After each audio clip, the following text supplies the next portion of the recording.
Assalamualaikum warahmatullahi wabarakatuh.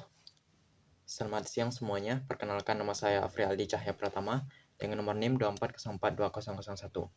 Pada kesempatan kali ini saya akan menjelaskan materi tentang konsep ekonomi, ekonomi sebagai ilmu, serta barang dan jasa dalam ekonomi. Materi ini saya rangkum dari bahan ajar dosen serta beberapa literatur ekonomi.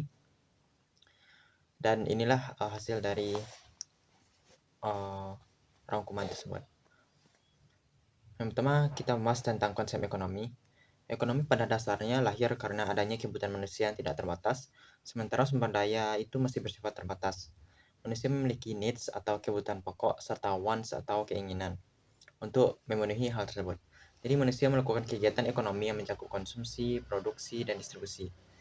Nah, selain itu, dalam ekonomi juga terdapat peluang usaha untuk mencari laba, yang nantinya melahirkan aktivitas pemanfaatan sumber daya secara efisien. Lalu selanjutnya kita membahas tentang ekonomi sebagai ilmu. Ekonomi berkembang menjadi suatu ilmu pengetahuan. Menurut Adam Smith, ekonomi adalah ilmu yang mempelajari tingkah laku manusia dalam mengalokasikan sumber daya yang terbatas untuk mencapai tujuan tertentu. Nah, sedangkan menurut Abraham Maslow, menekankan bahwa ekonomi itu adalah bidang kajian yang berusaha menyelesaikan masalah kebutuhan manusia melalui sumber daya dengan prinsip yang efektif dan efisien. Maka secara umum ilmu ekonomi itu terbagi menjadi tiga.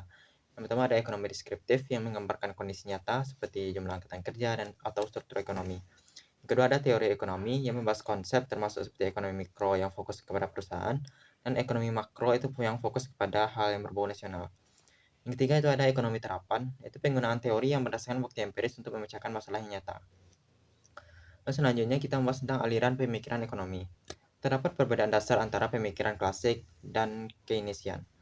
Yang pertama ekonomi klasik percaya pasar mampu mengatur dirinya sendiri, sehingga pemerintah tidak perlu banyak campur tangan kecuali pada pertahanan, keamanan, hukum, dan perasaan umum.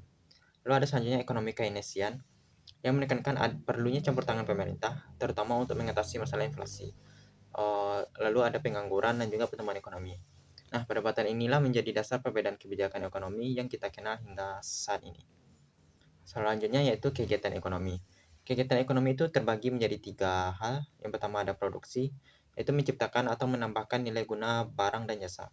Barang bisa berupa barang modal maupun konsumsi, jasa bisa berupa jasa langsung atau tidak langsung.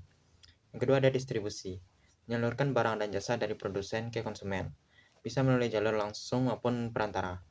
Yang ketiga itu ada konsumsi, yang dimana itu menghabiskan atau menggunakan barang dan jasa untuk memenuhi kebutuhan.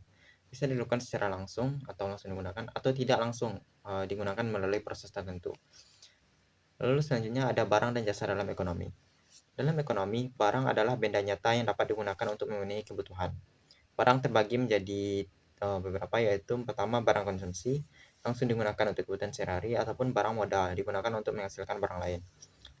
Sementara itu, jasa adalah aktivitas atau layanan yang diberikan untuk memenuhi kebutuhan, baik itu berupa jasa langsung seperti transportasi maupun jasa tidak langsung seperti pendidikan dan konsultasi. Barang dan jasa itu sama-sama menjadi inti dari kegiatan ekonomi.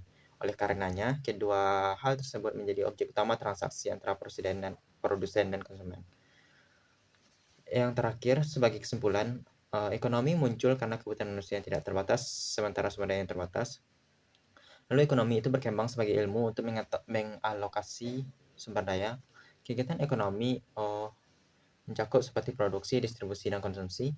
Barang dan jasa merupakan inti dari pemenuhan kebutuhan manusia. Nah, dengan konsep yang kita pahami ini, kita bisa melihat bagaimana teori ekonomi itu diaplikasikan dalam kehidupan nyata untuk mendukung kesejahteraan masyarakat. Sekian presentasi dari saya. Terima kasih atas perhatiannya. Wassalamualaikum warahmatullahi wabarakatuh.